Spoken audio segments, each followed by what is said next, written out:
Okay, so we continue with our Friday afternoon class, Halachos of Brochos. Today, class number 10. We start with Sefer Halachos of Chaim, consumer protection. So it's page 194. Consumer protection is important, but sensitive area which allows the information to be conveyed letter L's for constructive purpose. So if you know that somebody is not good and somebody is approaching you to get the information, so under certain circumstances, you're allowed to speak negatively. Right? If a shopkeeper hands the customer too little change, or charges him for something he did not purchase, one must not assume that the storekeeper is dishonest or careless. We all make mistakes. So just because he didn't, I mean, it happened a few times in my life. But then I thought maybe I don't know. Maybe that's what I saw on the scales. One price, but they calculated. Don't be like so particular based.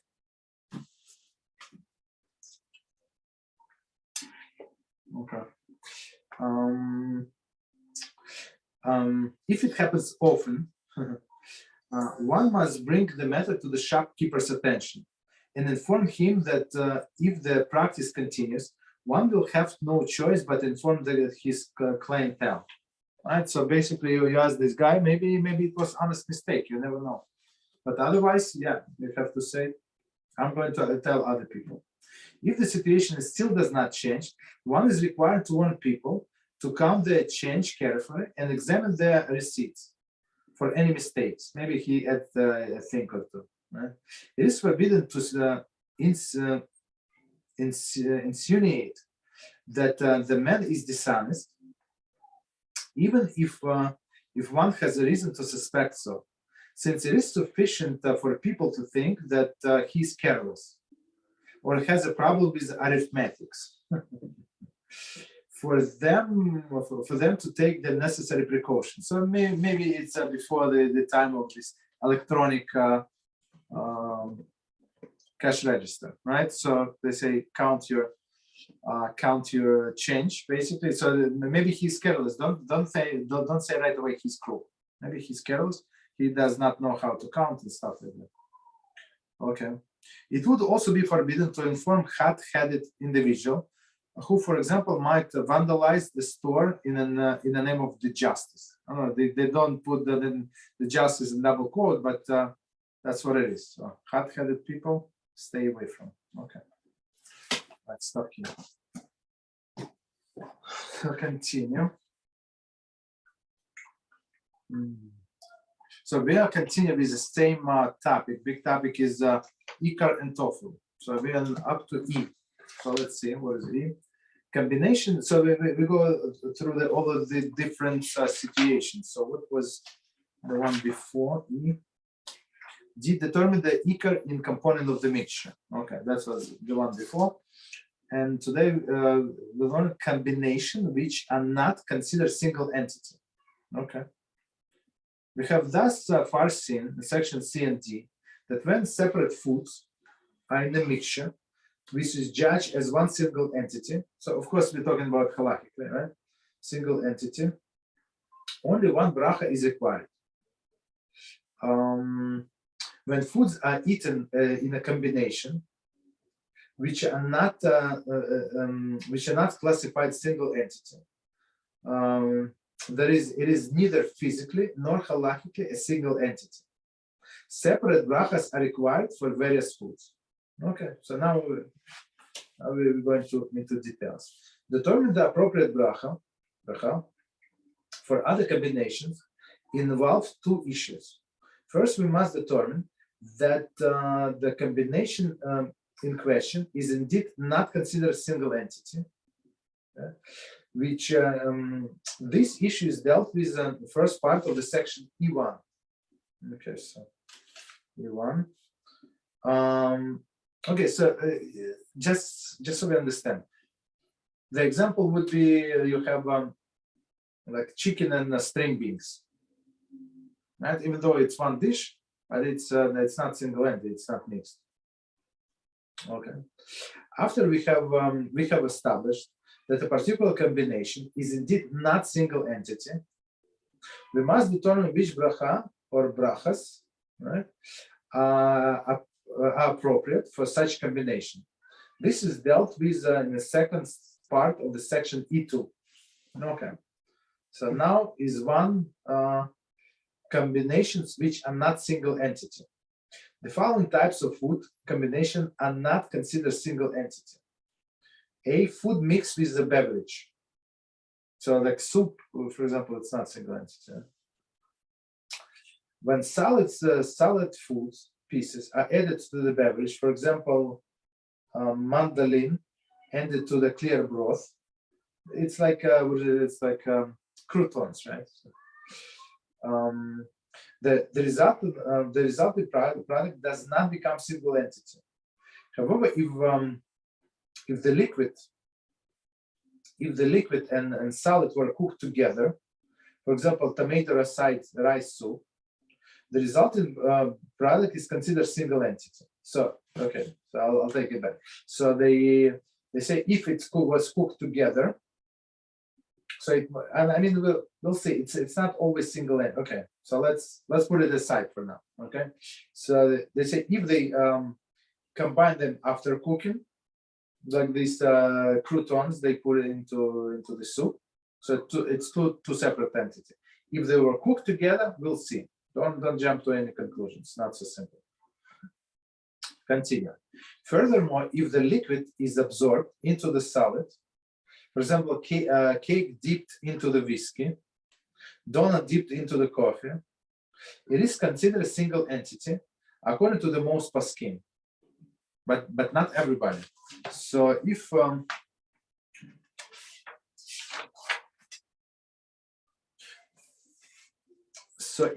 if one wants to do it like this, meaning to drink coffee and dip donut, dip whatever they want in the coffee. So the proper way would be to make two separate blessings. So you make a blessing on a donut, right? Mizonis, and then you say shechako and coffee, and then you can combine. You can eat in any manner you want. That's up to you. Okay. Okay, so that would be according to all opinions, but to dip a donut in the coffee and see whatever absorbed, not a good idea. Okay. B, sandwich type combinations.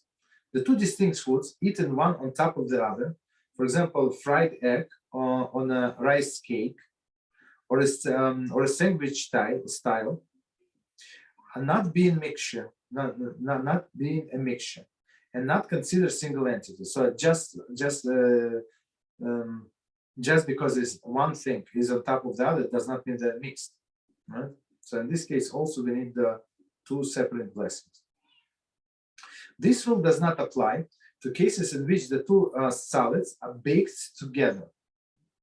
Okay, so first, in the first instance, we said one was laying on top of the other, like cooked separately, but second case is when they were baked together. In this this rule does not apply to the cases in which the two salads are baked together to form one unique product. For example, if one eats a sliced apple on a cracker, or pineapple filling on a cookie, okay. The combination is not single entity.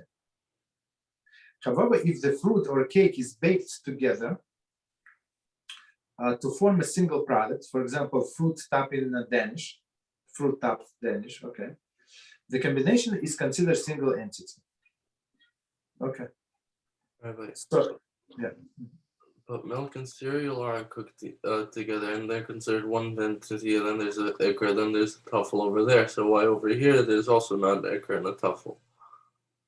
No, I mean cereal, not like what kind of cereal? It's not cooked with milk.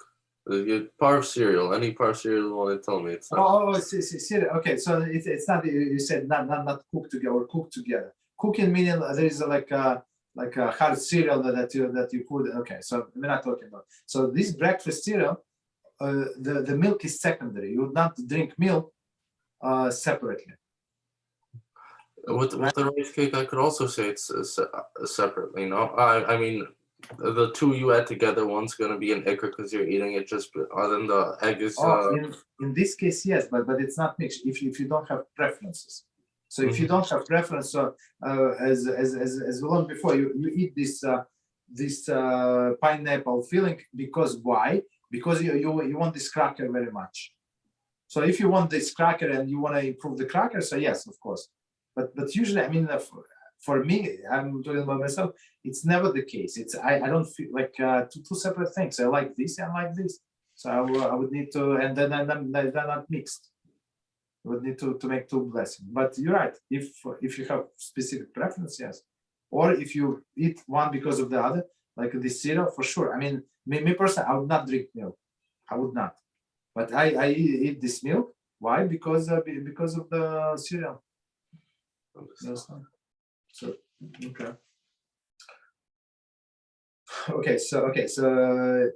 example is a fruit topped Danish, right? Which is good example. They're baked together. So one blessing.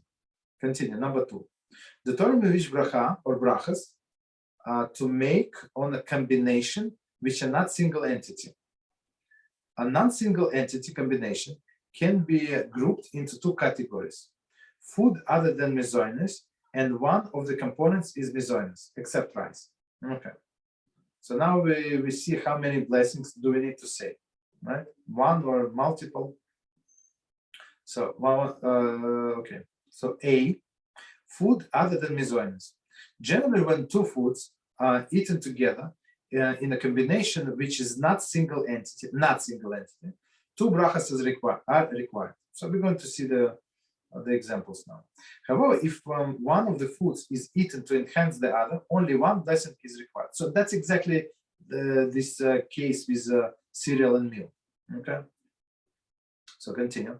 To illustrate, cottage cheese eaten on a wedge of fruit is not a single entity, since the components are not mixed together.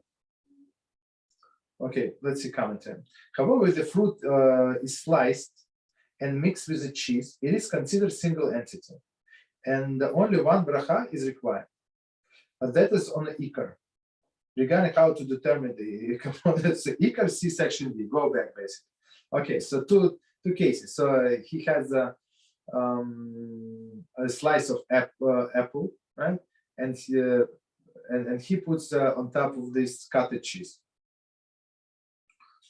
So 2 separate entities. If you don't eat one because of the other, if you don't try and then improve one of the other, so by the other, so you make 2 blessings. You say on apple and then on cheese. But they say, so they never mix. But if you eat this apple because of the cheese, so for example, I don't know, maybe a crazy example. So you don't have a spoon for whatever reason. You have 1 spoon and it fell and it's dirty. And you don't have water to wash it with. Let's say, I don't know. So the only thing that you have is piece of apple. So you use apple instead of the spoon. So and sometimes from time to time you bite this apple. So in this case, it would be, I guess, like a second. Continue. If one eats this combination, neither to enhance the fruit with the cheese nor enhance cheese with the fruit, he requires to make 2 separate brachas. Commentary. If, however, one eats either of the cheese to enhance the fruit or fruit enhance the cheese, only 1 bracha is required. Okay. So let's try to understand. So if you like, for me, it's always the case. So I like this and I like this, right? So I would make 2 brachas. But if one enhances the other, you need only 1 bracha. If you like apples, whatever reason, you like apples more than the cheese, and you eat this cheese just for satiation, right? This cottage cheese, let's say. Right? So you make the blessing on the apples, and it covers cheese, 100%. Continue. He should first make a bracha boreh prichoetz and eat some of the fruit without cheese, and then make shechakol and eat some of the cheese. commentary. Regarding why Borei Precoates takes precedence, see chapter 11. Okay, we're going to get to it. Okay, so basically, but before we get to chapter 11, it's going to take us, I don't know, maybe 6 months to get to that place. So just a quick summary. We always start with more precise bracha. So the most precise bracha would be on bread, right?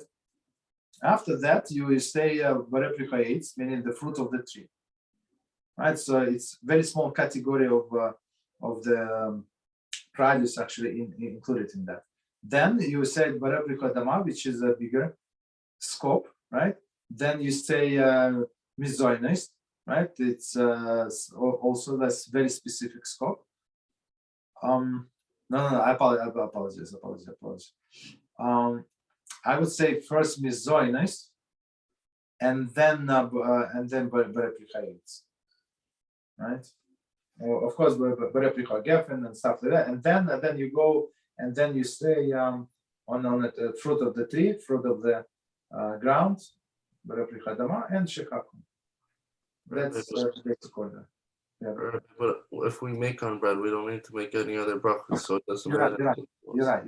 Yeah, I just wanted to bring out the what is it? The precedence. Yes, but you're right, 100%. If you make on bread, it's most of the things are included in that blessed, right? Okay. All right. So continue to further illustrate. So a different example. If one eats warm milk with rice in order to enhance the rice, okay, the milk would be covered by the bracha on the rice. Okay. If he already if he really wanted the milk and added the rice to enhance the milk for whatever reason, maybe he has a sore throat, whatever, he wants warm milk, right? Then the bracha on the milk covers the rice. Very straightforward, right? So whatever you want to eat, whatever is your primary food is primary. And the second thing is covered. However, if he wants both foods equally, since the combination of the beverage and foods are not considered to be single entity, two brachas are required. So in some cases, we're going to apply this rule, right? So that solid foods and liquids are not mixture, right? They're not mixed. They're separate, and you would need two separate blessings. But in some instances, if you're talking about primary and secondary, Ikar and Tofel, so it's they don't have to be mixed, basically. Okay, so you make the blessing on the primary. Continue. B. One of the food is mizoinus. So now we spoke about that. Then A was none of the mizoinus, and now one of the food is mizoinus. When mizoinus is eaten together with other foods, a non-single entity combination, right? The following rules apply. So you have mizoinus. So you have you have barley, right? As a side dish, and you have some other things, right? You have corn, you have chicken, you have fish, whatever you have, doesn't matter. If either item is eaten to enhance the other, two brachas are required. Okay, first rule. Continue. Even if the mizoinus is being used to enhance, for example, ice cream on a graham cracker, two brachas are required. Let's read it one more time and we read the commentary. Even mizoinus is being used to enhance, so in some sense it's secondary, right? It's not primary. For example, ice cream on a graham cracker. I'm not sure why they would eat crackers with ice cream. Okay, but okay. Two brachas are required. Commentary. In cases where mizoinus is being used to enhance the other food, since mizoinus product are choshuv, right? Meaning important. Even when they are used as enhancers, they do not become exempt from their bracha requirement. However, if the other food is eaten to enhance the mizoinus, For example, peanut butter on a cracker, the enhancer is Tofel and will be covered by the Bracha on Mizonos, as we discussed in section B. Okay, I'd like to explain what we just read. So in all of these combinations, Mizonos never secondary. Even it is secondary, right? It is secondary. So you want this, I don't know, you have this delicious piece of steak and you have this barley side dish. Of course, I mean, the steak is primary and this is secondary. But anyway, since it is Mizonos, so you make blessing on this, or I don't know, maybe barley is not such a good example. You have spaghetti. I have spaghetti, pasta. You have pasta with your steak, right? So you always make on the pasta, even steak is a primary. You always make on the pasta, and then you make on your steak. Make blessing on the steak. But if this Mizonos is a primary, what would be example? I don't know.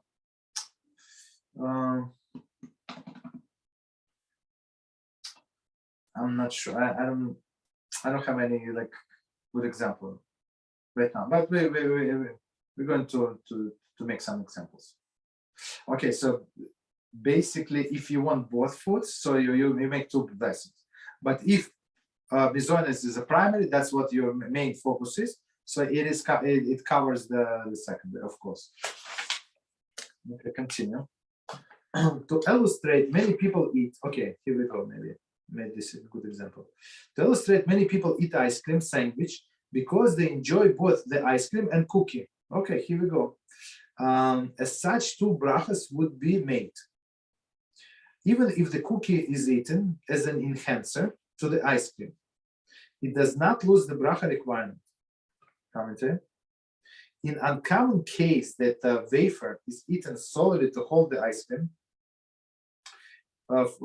not for the flavor it provided, it would not require separate bracha as discussed in BC3. Okay, so let's try to understand the situation. So he has this ice cream sandwich, right? Ice cream sandwich. So of course, you like the cookie, like on top, cookie on the bottom. That's right. That's what they're very tasty, I guess. I don't eat this stuff, but I guess it's very tasty. So he would make a blessing on Mizonos and separate blessing on the ice cream. But in the case, for example, the case that they give, as you say in this commentary, very uncommon situation. So basically, he eats this what is it? He wants exactly the combination as a sandwich. Why? So he would not get his hands soiled. He wants to hold it by the sandwich, basically. Okay. So if it's and he does not want it and stuff like that, and so in this case, he makes only one blessing on the ice cream, and it covers the it covers the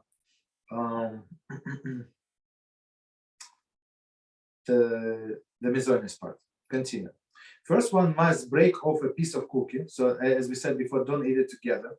Otherwise, like if you buy together this ice cream with cone, ice cream cone with ice cream, so it does not look good, right? So basically, it's like you already ate the combination. Why do you need the second bracha? Right. So first one should break off the piece of cookie and make bare mine Mizonos. Next one should eat some of the ice cream and make a shechakol. Of course, I mean, but we got the point. He first may make shechakol, then eats, not the opposite. Okay. So part number 3, applications of non-single entity combinations. More applications of non-single entity combinations. Our example that we discussed earlier, cereal and milk. Most people add milk to their cereal to enhance the flavor of the cereal.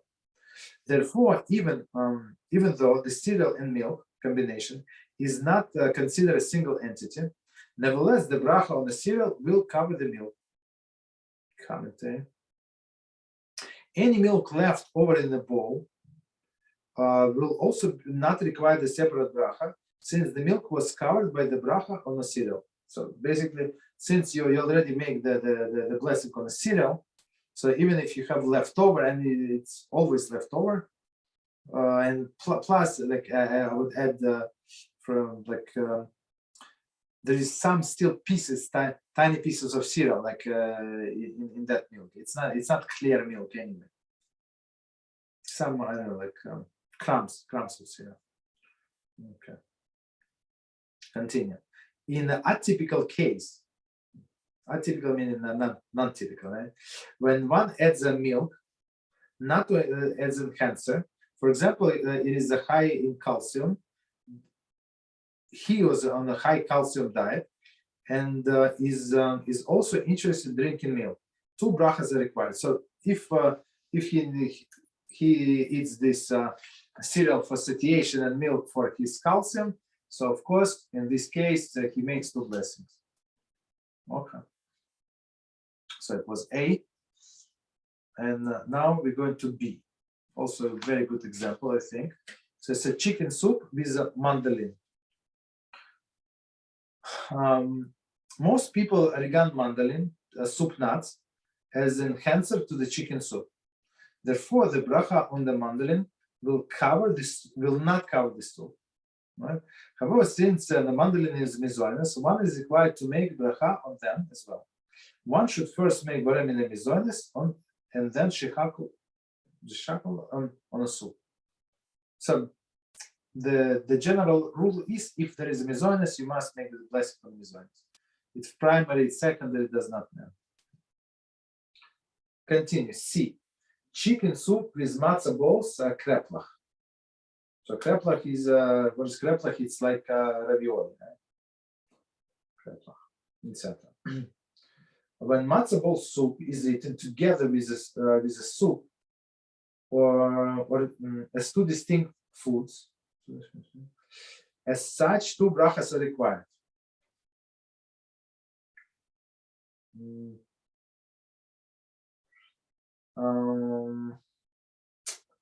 So one more time. Often matzah balls are eaten together with the soup as 2 distinct foods. As such, the 2 brachas is required. Okay. Soup which is eaten to enhance the flavor of the matzah ball will be covered by mizonos, provided that the soup is eaten together on the same spoon with the matzah ball. Soup which is eaten separately will require shechakol. So here's a little different thing. Okay, so let's try to understand. There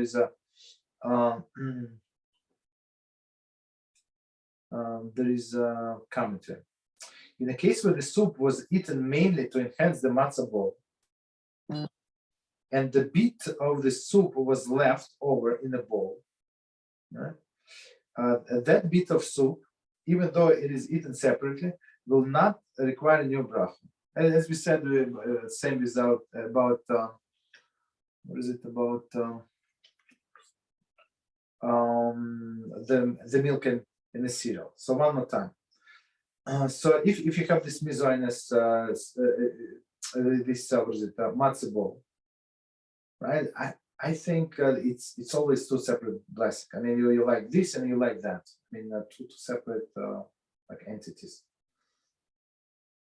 right? But in case he likes mizonos, he likes matzah ball, and he wants to eat soup only to enhance matzah ball, right? So in this case, you need only 1 blessing on the matzah ball, and soup is required.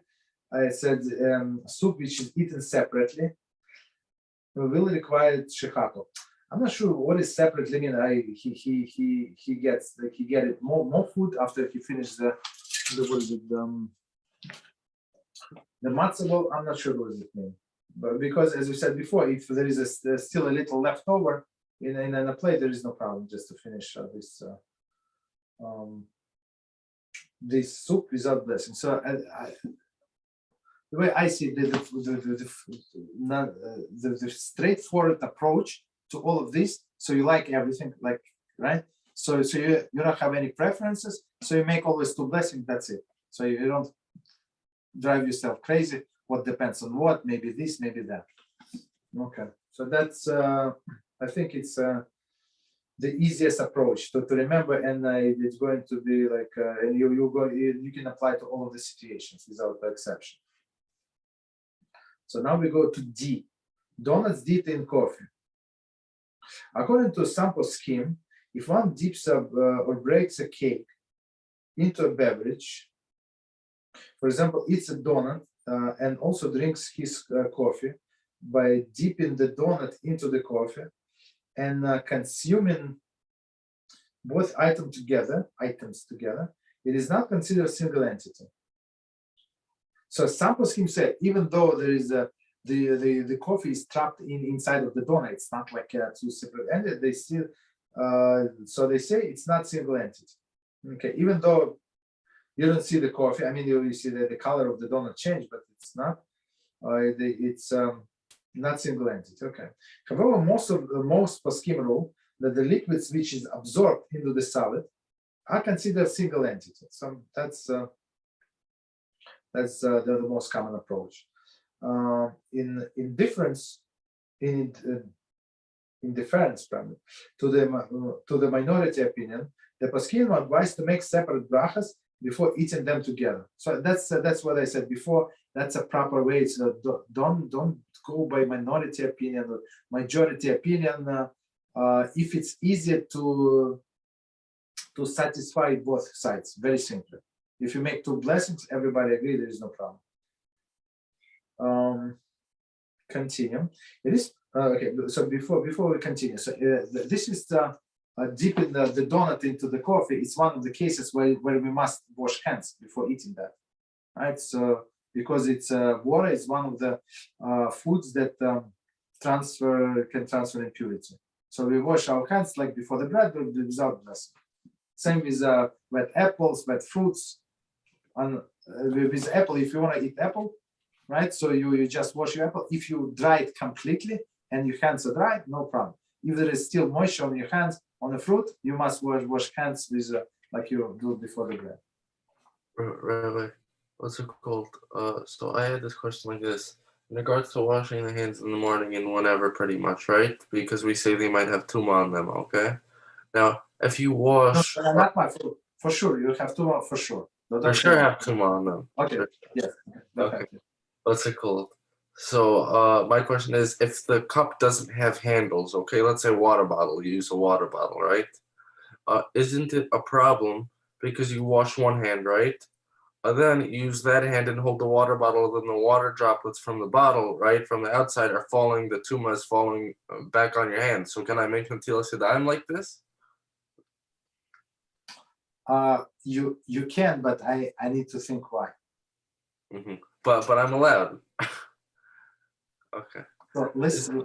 Okay, so that's the thing is okay.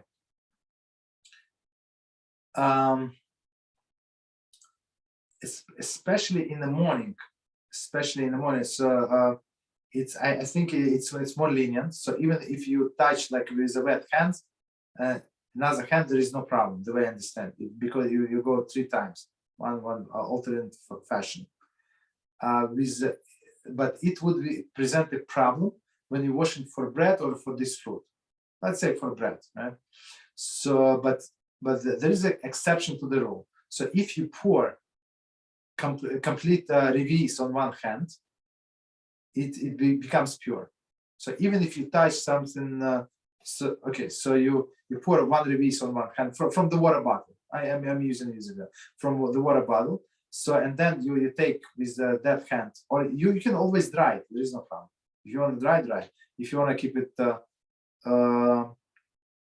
wet, I take it back.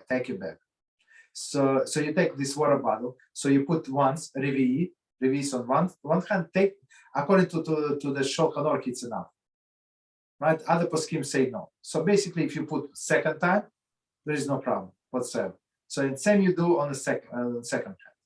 The issue is when you pour too little. So to purify your hands, you need at least 1 revi.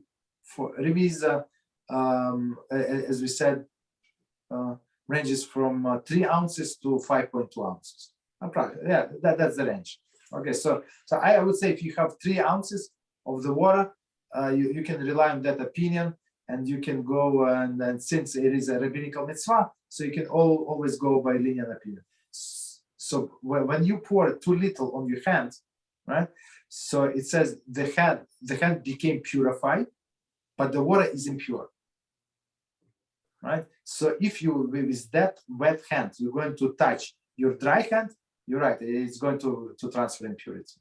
But if you pour two times, so one time purify the hand, and second time when they pour on the hand, it purifies the water, and that is exactly the reason we have to raise our hands, because if the water goes like too far from the fingers, so some people say you have to wash up to the fingers. Some rabbis say you have to wash up to the wrist, right? So let's say if you go up to the fingers and the water went a little further, right? So this water, so the water is impure, hand is pure. If you and if it goes back, it's going to make this hands impure again. That's why we have to raise our hands. But I don't fall into this problem at all if I pour a revius, right? Because a revius means all the water is pure afterwards. No. Yeah. It is. Okay. Yes, but since we want to do according to as many poskim as possible, even though Shulchan Aruch said he's very, I mean, it's a more lenient opinion, but Shulchan Aruch paskins like that. So Rima, Mishnah Brura, they say do second time. So to be according to all of the opinions. I agree with you, but I'm saying, what's it called? If I pour a revius on my hand, right, then I keep switching because I'm gonna pour 2-3 times, right? Absolutely no problems. I don't have to worry about anything. Yeah. So the water on your hand after revius stays pure. That's everybody agree. I think not everybody, but Shulchan Aruch says that you can count. So basically, since your hand is pure, you can pour on another hand. Okay.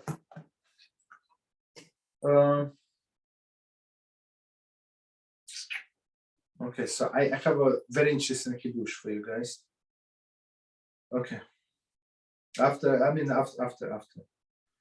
this. Okay, so let's see.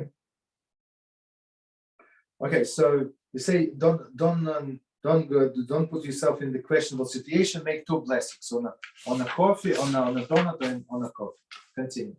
After making 2 separate brachas, the donut and the coffee may be eaten together. So after you finish, you eat in any fashion you want. Continue. Eat crackers and tuna. The poskim maintain that when crackers are eaten with another food, for example, cheese, tuna, the other food is usually being used to enhance the crackers. Okay, that is to enhance the crackers. Okay. However, if the other food is not being eaten to enhance the cracker, since the sandwich type combination is not single entity, the 2 brachas are required. So as I said, my advice to you, just follow this approach. 2 separate blessings and that's it. For example, if one knows with certainty that he likes tuna more than the crackers, but nevertheless wishes to eat with the crackers, because he enjoys the way the cracker they taste together, neither food is considered Tofel, and the other 2 Tofel to the other. So there is no like subordinate food, and 2 brachas are required. Commentary. The Baremine Mizones takes precedence to Shechako, of course. So as we said, it's chapter 11, chapter 4, whatever chapter, but we're going to get to it. Okay. Continue. Let me see if we can actually finish this chapter.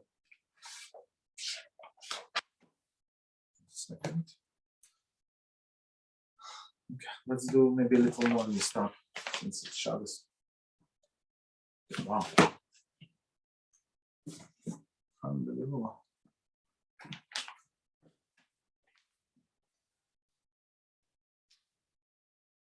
Hi, Or. Nice to see you. All right, Hi. so let's continue. So F, general rules of Ikar and Tofel. Okay. Mechanics of Ikar and Tofel.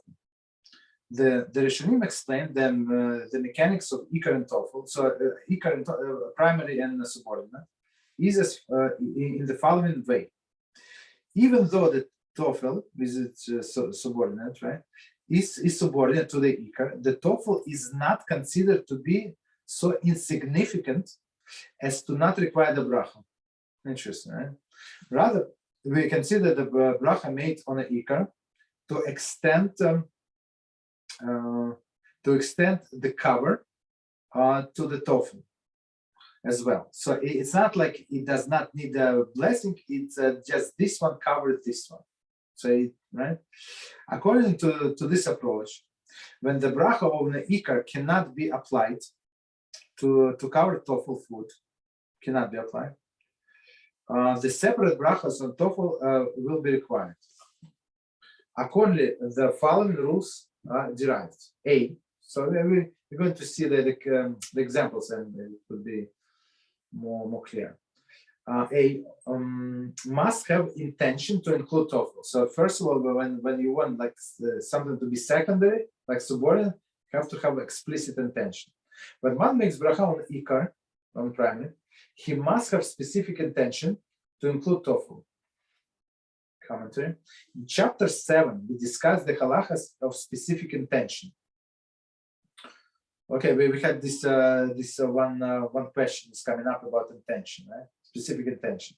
With regard to the covering numerous items with one bracha.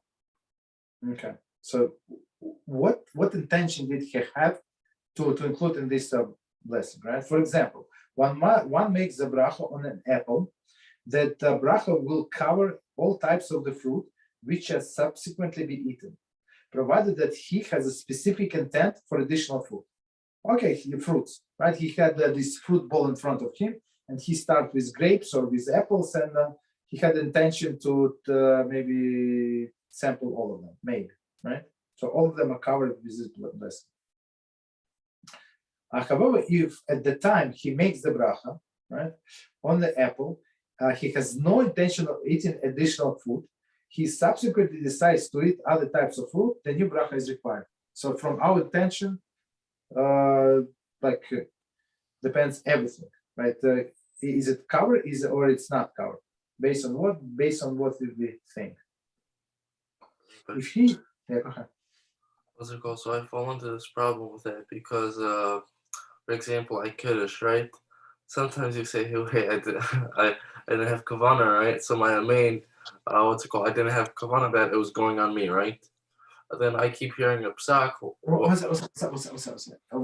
One more time about kiddush. You mean you're the one that making kiddush? No, I mean hamaitzi. We'll go hamaitzi, kiddush, whatever you want to call it, anyone. Because when you say main, it goes on you, right? You have to make it go on you too. No. It's not so easy automatically. No. So first of all, a person, there is a leader of the group, whoever his leader is, right? So he has to have intention to include all of you, and you it's a must, right? And you must have intention to be included. Amen is preferable, but not necessary. I mean, after the fact, if you did not answer amen, you still can eat. Really? Yes. So basically, if the guy somehow, for whatever reason, he thinks that you want to make your own kiddush. For example, you are guest in somebody's house, and I don't know, he decided somehow in his mind that you're going to make your own kiddush, so you're not included. Even if you wanted to be included, and they pass you wine and say, okay, you can. Why don't you drink? And they say, no, don't drink. Make your own kiddush.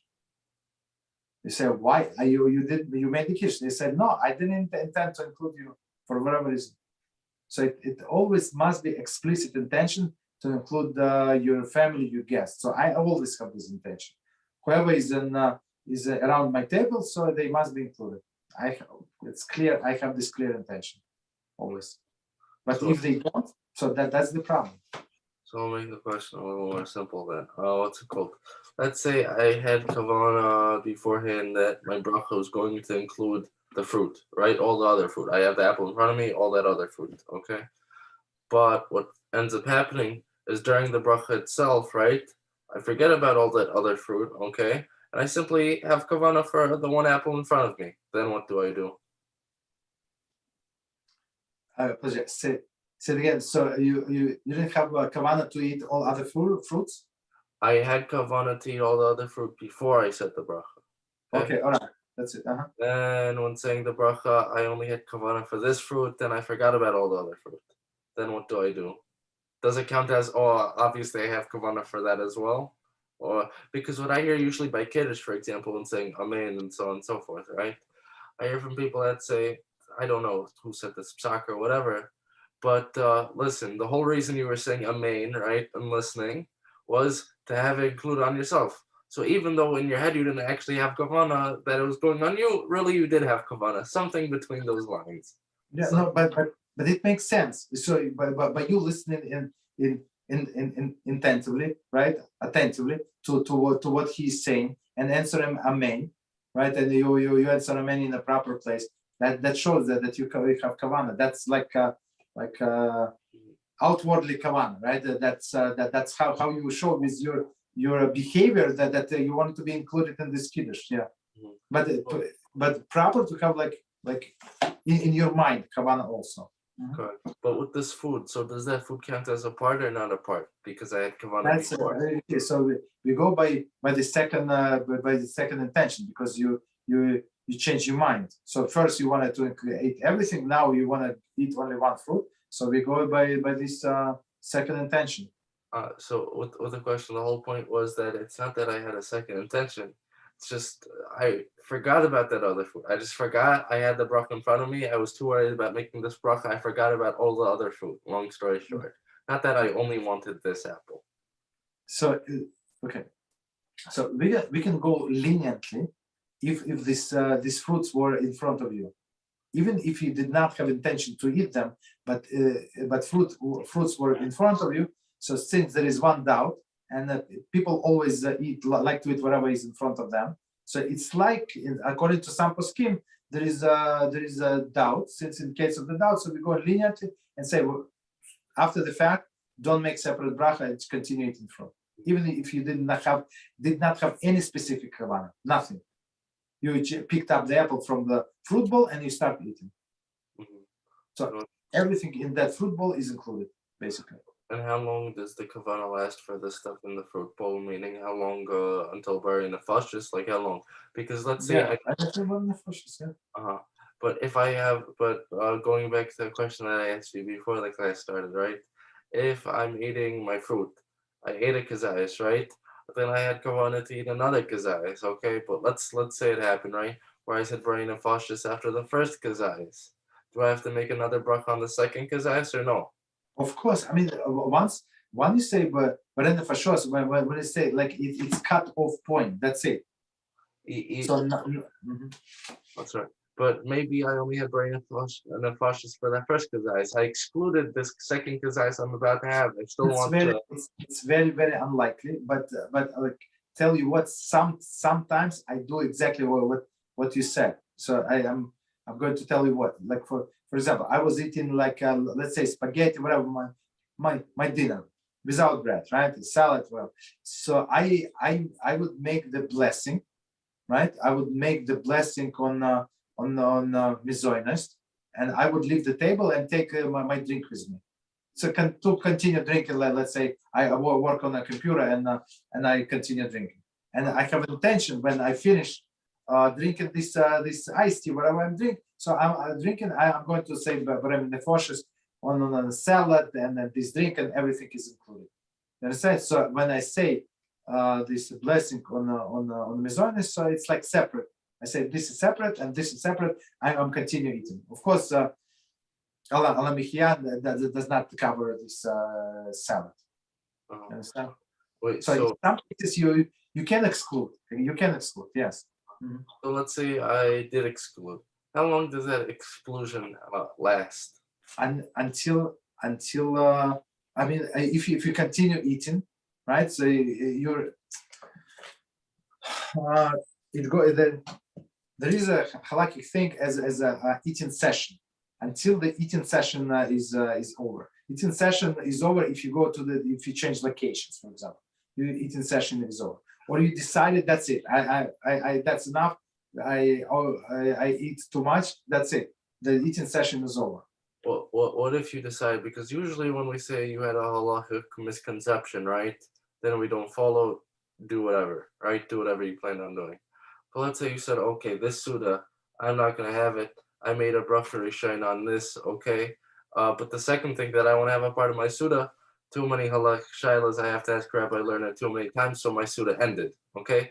But if I knew, right, what the halakha is, I would have still had it, okay? Mm-hmm. So once I know what the halakha is, do I have to make a Brocha Rashayim or do I not have to make a Brocha Rashayim? Considering that the first food that I had was the same as the second. It's a very, very difficult question. If you again one more time the scenario. So you did not know what to do, so you stopped eating, and in your mind you decided that's all. My eating session, my session is over, right? Correct. I said that's all.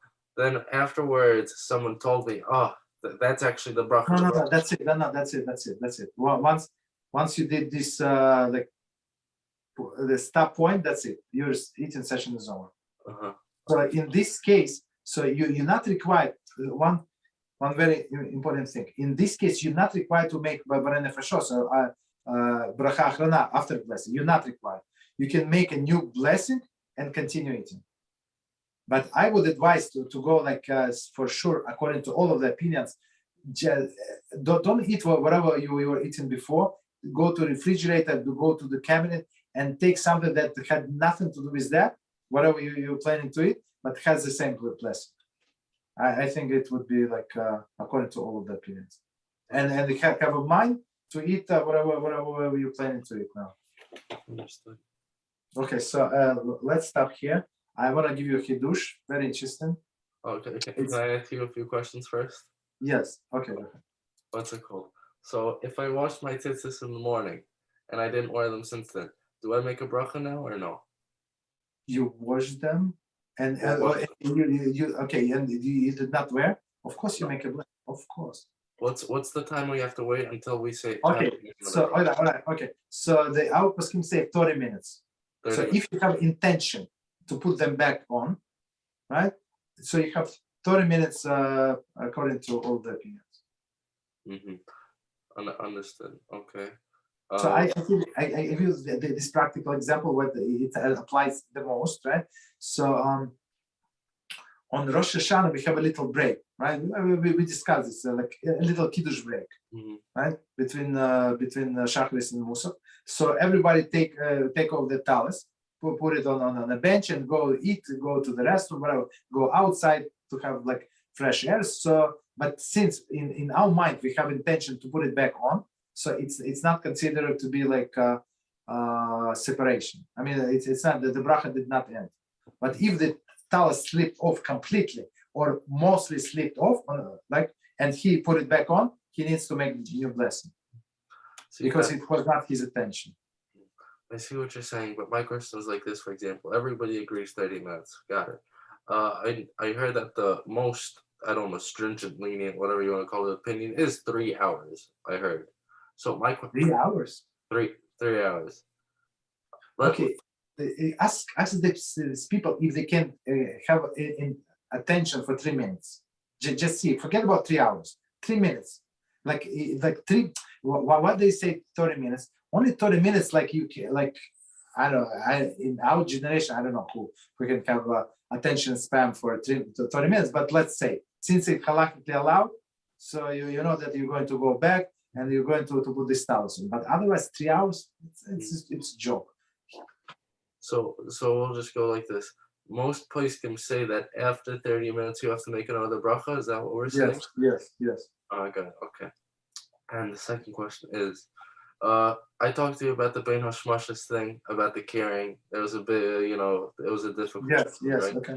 So after that, I'm not sure if I told this to you specifically in net or whatever, but what I said to you that maybe I should do 18 minutes, right? I should accept Shabbos during candle lighting, right? Of course, the best. Exactly. So now, Even so, acceptance of Shabbos with the candlelight is nothing special. If you go, it's not a kumrah, but it says clearly that you have to add to Shabbos. So if you like something, you want to add, right? So and Rabbi Moshe Feinstein they say, Rabbi, okay, tell us what does it mean add? Like what is the minimum requirement to add? He said 2 minutes.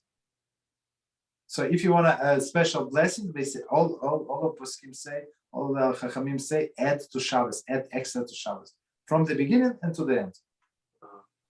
So don't accept. It's like nobody accepts with the sundown. So according to what I said to you, I was thinking because next Shabbos, let's say I turn on the light 10 minutes before Shkia. Okay, right? Does that count as I have accepted Shabbos and I did a malacha on Shabbos? No, it's never melacha. So don't. Okay. So first of all, never say that I'm from now on I'm going to accept Shabbos 2 minutes before. Okay, 1 second, sorry.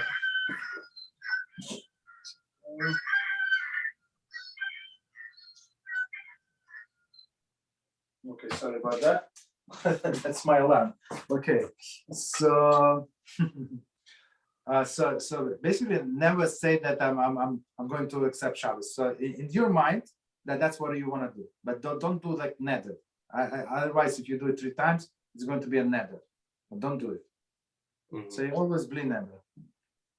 What's it called? So let's say you're not sure. Then what's the case? You don't know what's going on in your head. You're not sure. Okay, did I make a nether? Did I not make a nether? You don't know anything. No. Always, it must be your rule in life. Never make a nether. I hear, never. I'm telling myself now. Whatever I say, it does not count. Does not count. You understand? That's it. So even I forgot. I have fever. I have this. I have that. So it's not a nether basically. The what we say on Rosh Hashanah before Rosh Hashanah, I think that's exactly. Yes, that's also works. Yeah, but they say just during the year, so you can remind yourself of this concept. Yes. So but you can rely on that. Yes. Yeah. So still, right now, let's say if I turn on like 10 minutes before Shkia, it's okay. Yeah. Okay, got it. Okay, that's all. Okay. So very quick Hiddush.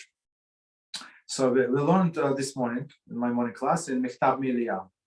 So Rav Dessler Datzal asked, how is it possible? So it's he's talking through the years to this Menis Friedman, right? Rasha. So he said, how is it possible that the soul in the Gehenna burned forever? How is it possible? He said that you burn the soul once, okay, and there's nothing else to burn. What are you burning there? Okay. So he said there is one special character trait of Rashayim that put themselves apart from everybody else. What is it? Stubbornness. Most of the time they know whatever they're doing is wrong and they continue doing. Why? Because they're stubborn. I want to do my way. Don't tell me what to do. I want to do my way. And this stubbornness, it became their like Ikar, this main part of their character. So when they go to Gehenna, they burn everything, but this stubbornness cannot be destroyed. Since during the lifetime, this stubbornness stayed forever. So even after death, this stubbornness goes with him to the Alam Haba, to the Gehenna, and it stayed there, and it's undestroyable. So basically, when they stop burning him, so he reconstitute himself. They reconstitute himself from this stubbornness and continue burn him again. And the Rabbi Dessler Zatzal said it's like parallel example could be from a loose bone. You know what loose bone is? So loose bone is a bone that cannot be destroyed. From this bone, Mashiach come, resurrection of the dead happened, Be'Ezrat Hashem, sooner nowadays. So the whole body would be reconstituted from a loose bone. Where is that located? It's a matter of discussion between the rabbis. Some say it's like here on your on your neck. Some say it's like on the bottom of the spine. Whatever it is, it doesn't matter. There is a loose bone, and it's also indestructible. So this stubbornness indestructible, and loose bone is indestructible. This is for good. This is for bad. Okay, so let's stop here. Unless we have any other questions, quickly, and that's it. We have to go. No? All right. Thank you very much. So good Shabbos. Happy Hanukkah. And until Sunday night. Beezrat Hashem. Rabbi. Yes. I have a question about Hanukkah. Please. If you're on the 5th floor and all you have is like a balcony and you can't nobody can see it. And if you can't put it in the doorway, where could you put it? No, we have the tradition now. Just put it in a window anyway. So, okay. So people from the street they can see. 5th floor is not. It's not actually. Okay. Or some people say so. Don't if it's like this building face nowhere or wherever nobody can see for sure. So they say put it on a table. On a table in your in the middle of your living room, so people of your house would see it. So because they probably have miracle from that. Yeah. Okay. Thank you, Rabbi. You're welcome. Stop here. Yes. Okay. All right. Take it.